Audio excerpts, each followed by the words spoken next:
जोधपुर में swine flu का कहर थमने का नाम नहीं ले रहा। रोजाना 20 से 25 केस पॉजिटिव आने से लोगों में डर का माहौल बना हुआ है। वहीं संभाग के सबसे बड़े आयुर्वेद अस्पताल खांडा फलसा चिकित्सालय में लोगों को रोग प्रतिरोधक काढ़ा पिलाया जा रहा है, जिससे लोगों को स्वाइन फ्लू से बचाया जा सके।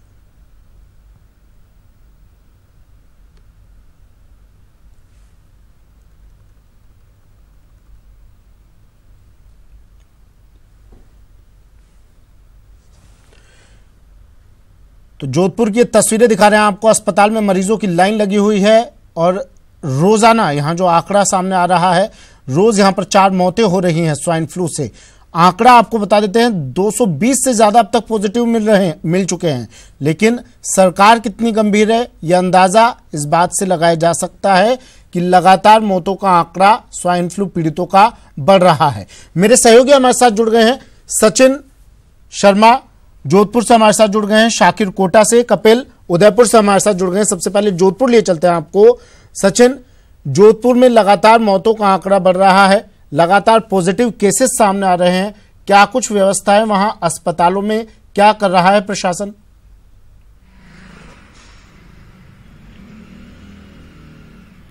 सुमित, सबसे पहले तो मैं एक संशोधन करूंगा। मैं जयपुर में मौजूद हूं और यहाँ की अगर हम मुख्यालय की बात करें तो चिकित्सा एवं स्वास्थ्य विभाग जो है वो लगातार इस बात की मॉनिटरिंग कर रहा है कि स्वाइन फ्लू को किस तरह से कंट्रोल किया जाए। और यही वजह रही कि जो चिकित्सा मंत्री हैं डॉक्टर रघु शर्मा, उन्होंने बीती रात कल देर रात तक एक मीटिंग ली। हाई लेवल कमेटी की मीटिंग थी जिसमें खुद प्रमुख शासन सचिव जो हैं डॉक्टर रोहित सिंह और इसके अलावा विभाग के जितने भी आला अधिकारी हैं उनके साथ उन्होंने स्वाइन फ्लू की समीक्षा की। खास करके जो मरीजों की संख्या बढ़ रही है पॉजिटिव केसेस की, क्योंकि अगर पॉजिटिव केसेस की अगर हम बात करें तो इस समय पूरे प्रदेश में 284 स्वाइन फ्लू पॉजिटिव केसेस सामने आ चुके हैं। और मौतों की बात करें तो 8 से ज्यादा मौतें अब तक हो चुकी हैं और ये सभी मौतें जोधपुर में हुई हैं। ऐसे में ये एक काफी चिंता का विषय बना हुआ है कि आखिर क्या वजह है कि रोजाना एक मौत जो है वो स्वाइन फ्लू से दर्ज हो रही है और रोज पॉजिटिव केसेस जो हैं वो नए सामने आ रहे हैं। अगर जयपुर की बात करें तो 25 नए पॉजिटिव कल यहाँ सामने आए, जोधपुर में 24 नए पॉजिटिव केसेस सामने आए। तो ऐसे में जो चिकित्सा मंत्री हैं डॉक्टर रघु शर्मा, उन्होंने अधिकारियों से कहा कि सबसे पहले तो जो कंट्रोल रूम है उसकी 24 घंटे लगातार जो है वो वर्किंग हो और वो लगातार यह चीज देखे कि जो डोर टू डोर सर्वे होने का जो काम था, जो स्क्रीनिंग जो होनी थी लोगों की डोर टू डोर जाकर के, क्या वो काम भली भांति हो पा रहा है या नहीं हो पा रहा है। इसके अलावा दवा की जो उपलब्धता है उसको सुनिश्चित किया जाए, क्योंकि यदि किसी भी व्यक्ति को खांसी जुकाम है, गले में खराश है, हल्का बुखार है तो उसे तत्काल स्वाइन फ्लू जो है सस्पेक्ट मानते हुए उसकी जांच की जाए और उसके बाद उसे जो है तत्काल प्रोफाइलेक्सिस के तौर पर दवा शुरू कर दी जाए। साथ ही जो पॉजिटिव केसेस हैं उनके घर घर जाकर के उनके जो आसपास के 50 जो घर हैं और उनके रिश्तेदार हैं, उनके मित्र हैं, उनका कार्यस्थल है, कोशिशें पूरी की जा रही हैं इस चीज को देखा जाए, प्रशासन की तरफ से स्क्रीनिंग की जाए कि क्या। लेकिन ये कोशिशें कारगर होती हुई नजर नहीं आ रही हैं। रोजाना की एक मौत समझा जा सकता है कितना गंभीर मामला है। पॉजिटिव केसेस भी लगातार बढ़ रहे हैं। उदयपुर लिए चलते हैं, कपिल श्रीमाली मेरे सहयोगी हमारे साथ उदयपुर से जुड़े हुए हैं। कपिल, उदयपुर की क्या हालात, क्या तस्वीरें उदयपुर से और क्या कुछ यहाँ पर व्यवस्थाएं अस्पतालों में?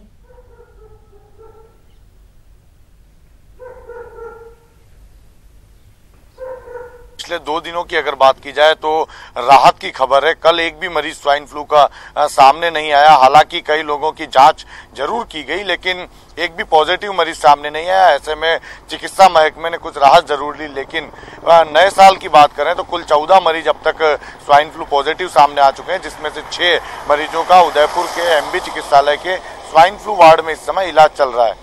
अगर अवेयरनेस की बात करें तो चिकित्सा महकमा लगातार प्रयास कर रहा है कि शहर में और ग्रामीण इलाकों में खास तौर से ये मैसेज दिया जा सके कि यदि स्वाइन फ्लू से जुड़ा किसी भी तरह का लक्षण किसी व्यक्ति में पाया जाता है तो वे बिना देर किए चिकित्सकीय परामर्श लें ताकि समय पर उसका इलाज शुरू किया जा सके। साथ ही स्वयंसेवी संस्थाओं ने भी अपनी जिम्मेदारियों को निभाना शुरू किया है। काढ़ा बनाकर जगह जगह वितरित किया जा रहा है। चिकित्सकीय टीम मुख्य रूप से जो स्वाइन फ्लू पॉजिटिव मरीज सामने आए हैं उनके परिवार के और उसके आसपास में जो लोग रहते हैं उनके वहां पर सर्वे की कार्रवाई कर रही है। तो इसके साथ ही जो दूसरे जो इलाके वहां पर भी डोर टू डोर सर्वे करके स्वाइन फ्लू के लिए अवेयरनेस करना और यदि सस्पेक्टेड मिलता है तो उसकी जांच कर उचित दवाइयां देने का काम यहां पर किया जा रहा है। जिस तरह से चिकित्सा मंत्री खुद पूरे मामले को मॉनिटर कर रहे हैं उसी तरह से उदयपुर में भी उदयपुर जिला कलेक्टर आनंदी लगातार मॉनिटरिंग कर रही है और सुबह और शाम लगातार चिकित्सा विभाग से अपडेट लेती है। साथ ही स्वाइन फ्लू के रोकथाम के लिए जो आगे और कार्यक्रम होने चाहिए चिकित्सा महकमे के पास जो प्लानिंग है उसको किस तरह से एग्जीक्यूट किया जा सके उसको लेकर निर्देशित भी करती है। आप 2 दिन जो है उदयपुर के शांतिपूर्वक निकले हैं। यहाँ पर कल एक भी मरीज सामने नहीं आने से चिकित्सा महकमे ने राहत ली है। जी सुमित। बिल्कुल, कोटा लिए चलते हैं। शाकिर मेरे सहयोगी हमारे साथ जुड़े हुए हैं। शाकिर, देखिए जोधपुर की तस्वीरें हमने देख ली किस तरह से वहां पर स्वाइन फ्लू का डंक लोगों को डस रहा है। स्वाइन फ्लू लगातार पैर पसार रहा है, ना सिर्फ जोधपुर में पूरे प्रदेश भर में। चिकित्सा मंत्री हालांकि खुद मॉनिटरिंग कर रहे हैं, तमाम अधिकारी जुटे हुए हैं, चिकित्सा से जुड़े हुए तमाम अधिकारियों की छुट्टियां रद्द कर दी गई हैं। कोटा से क्या कुछ तस्वीरें आ रही है, क्या व्यवस्थाएं वहां पर अस्पतालों में की गई है ताकि किसी भी मरीज को परेशानी ना हो और जल्द से जल्द उसको इलाज मुहैया हो सके? शाकिर।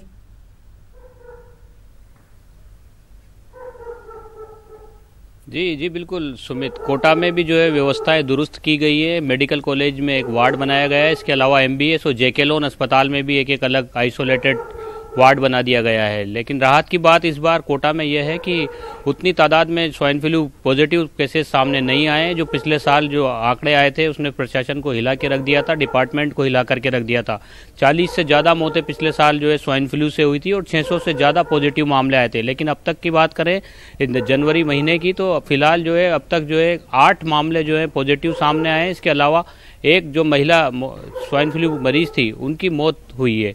कल रात को भी एक मामला एक स्टेशन क्षेत्र का मामला सामने आया है। हालांकि चिकित्सा विभाग की टीमें जहां भी पॉजिटिव केसेस सामने आ रहे हैं वहां पर टीम तुरंत पहुंच रही है और जो आसपास के उनके पड़ोसी हैं उनको और उनके रिश्तेदारों को टेमीफ्लू दवा दी जा रही है।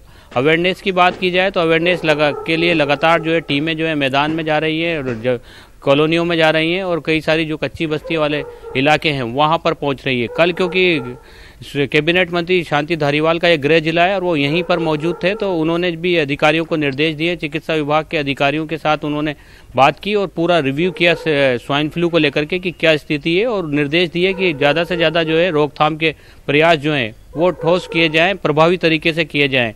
तो क्योंकि इस बार अभी फिलहाल अगर हम बात करें तो कोटा में राहत की खबर है क्योंकि स्वाइन फ्लू के उतने ज़्यादा मामले सामने नहीं आए। लेकिन फिर भी जरूरी है जागरूकता अभियान चलाने की क्योंकि सर्दी का मौसम अभी लगातार जारी है और खांसी जुकाम और इस तरह के जो शुरुआती सिम्टम्स हैं वो कहीं ना कहीं जो है उस तरह के मरीज जो है लगातार अस्पतालों में पहुंच रहे हैं। लेकिन जांच की अगर बात करें कि स्वाइन फ्लू की जांच करवाने के लिए उनको प्रेरित किया जाए तो उस वाले मामले में जो है चिकित्सा विभाग अभी भी जो है जमीनी तौर पर खोखला साबित हो रहा है। ज्यादातर रोगी जो है शिमाली हमारे साथ जुड़े हुए हैं। उदयपुर लिए चलते हैं आपको फिर से।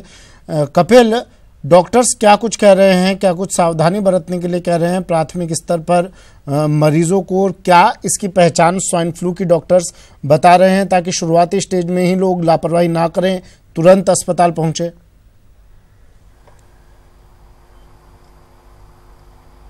देखिए, सबसे पहले तो मैं आपको बताऊं कि उदयपुर में तैयारियां जो है वो पूरी तरह से पूरा चिकित्सा महकमा अलर्ट पर है। जो उदयपुर का सबसे बड़ा हॉस्पिटल है MB हॉस्पिटल, वहां पर एक आइसोलेटेड वार्ड बनाया गया है जिसे पूरी तरह से तैयार रखा गया है। वहां पर सभी तरह की दवाइयों की पूरी आपूर्ति कर दी गई है ताकि कोई भी मरीज यदि वहां पर पहुंचता है, चाहे वो किसी भी कंडीशन का हो, चाहे वो प्राथमिक फेज का हो या फिर अब वो कुछ बीमारी को लंबा समय हो गया उसके बाद भी यदि पहुंचता है तो चिकित्सकीय टीम ये कोशिश करे कि उससे जल्द राहत दी जा सके। मुख्य रूप से अगर लक्षण की बात करें तो सबसे बड़ा लक्षण इसमें सर्दी जुकाम होना, खांसी आना, गले में खराश होना और उसके अलावा 100 डिग्री से ऊपर यदि आपको इसके साथ में बुखार आता है तो कतई लापरवाही नहीं बरतनी चाहिए। चिकित्सकीय टीम लगातार ये अवेयरनेस फैलाने की कोशिश कर रही है कि यदि इनमें से कोई भी सिम्टम्स यदि किसी व्यक्ति को नजर आते हैं तो वो बिना देर किए सबसे पहले हॉस्पिटल पहुंचे, डॉक्टर से परामर्श लें और स्वाइन फ्लू की जांच कराएं। यदि स्वाइन फ्लू फर्स्ट फेज में ही यदि डायग्नोस हो जाता है तो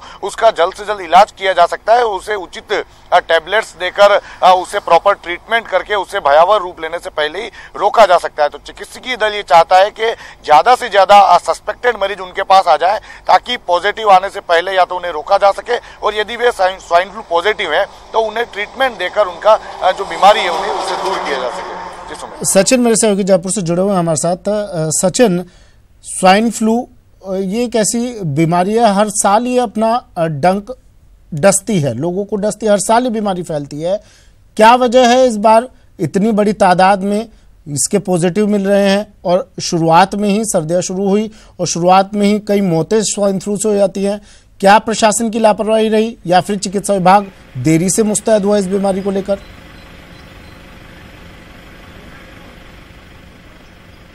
देखिए सुमित, अगर विशेषज्ञों की माने तो उनका ये कहना है कि जो स्वाइन फ्लू बीमारी है उसका एक साइकिल जो है वो चलता है। और जैसा कल मुख्यमंत्री अशोक गहलोत ने भी अपनी बात में ये कहा था कि जो स्वाइन फ्लू है उसका एक साइकिल है और हर 3 साल में इसका एक फेज आता है। यानी ये जहां एक और इसके पॉजिटिव जो केसेस हैं उनकी संख्या बढ़ती है, मृतकों की संख्या बढ़ती है, वहीं दूसरी ओर ये मौसम भी बदलता है। कई बार आपने देखा होगा कि ये तेज सर्दी में बहुत ज़्यादा इसके केसेस एकदम से सामने आते हैं, इसका आउटब्रेक एकदम से बहुत काफ़ी बड़ी तादाद में होता है। फिर कई बार देखने में आता है ये बारिश के मौसम में, यानी जून जुलाई का जो मौसम होता है उसके बाद जो है उसके केसेस देखने को ज़्यादा मिलते हैं।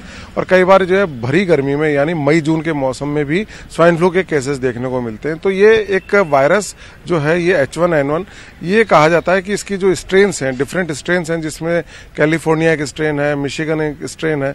तो ये बहरूपिया एक तरह का वायरस है जो अपनी स्ट्रेन को बदल लेता है और कई बार जब इसको लैब में जब विशेषज्ञ देखने की कोशिश करते हैं तो ये कहीं ना कहीं अपना रूप बदलता है और ऐसे में ये पहचानने में नहीं आता है। तो ये इस वायरस के साथ सबसे बड़ा जो है एक मैं कहूं कि समस्या है विशेषज्ञों के लिए। तो ये उनका कहना है कि हर बार जो है इसके जो आपको आउटब्रेक्स देखने को मिलेंगे उसमें वेरिएशंस जो हैं वो हमेशा आते हैं। वो मौसम के साथ भी होते हैं और वो साल दर साल उनमें वेरिएशन भी आपको देखने को मिलेगा। जैसे मैं आपको बात बताऊं, वर्ष 2009 में पहला केस जो है वो डिटेक्ट हुआ था राजस्थान में और उस साल जो है करीब 147 मौतें जो हैं 2009 में हुई। उसके बाद अगले साल यानी 2010 में ये आंकड़ा कुछ गिरा और 2011 में ये आंकड़ा और इसमें काफी गिरावट हुई, लेकिन उसके अगले ही वर्ष जो है इसकी संख्या बढ़कर के करीब 250 से ज्यादा हो गई। और उसके अगले साल इनकी मौतें 2015 की अगर मैं बात करूं तो 300 से ज्यादा जो है मौतें स्वाइन फ्लू से दर्ज हुई। और अगर गत वर्ष की मैं बात करूं तो 225 मौतें जो हैं वो स्वाइन फ्लू से दर्ज हुई। और अभी जनवरी में जिस तरह से हम देख रहे हैं रोजाना एक मौत जो है वो स्वाइन फ्लू से हो रही है। तो ये वेरिएशन देखने को मिलता है। बिल्कुल। तो अब चिकित्सा विभाग हालांकि सजग हो गया है और चिकित्सा मंत्री खुद मॉनिटरिंग कर रहे हैं। तमाम अधिकारियों की, डॉक्टर्स की छुट्टियां रद्द कर दी गई हैं और इस पर ध्यान रखा जा रहा है और लोगों को भी सजग किया जा रहा है कि प्राथमिक शुरुआत में ही तुरंत डॉक्टर्स के पास पहुंचे और अपनी जांच करवाएं। सचिन, शाकिर और कपिल हमारे साथ जुड़े और तमाम जानकारी दी। आप तीनों का शुक्रिया तमाम जानकारी के लिए, तस्वीर दिखाने के लिए। स्वाइन फ्लू अपना डंक अपने पैर पसार रहा है। चिकित्सा विभाग अब नजर इस पर गड़ाए हुए है ताकि और पॉजिटिव केसेस ना बढ़े।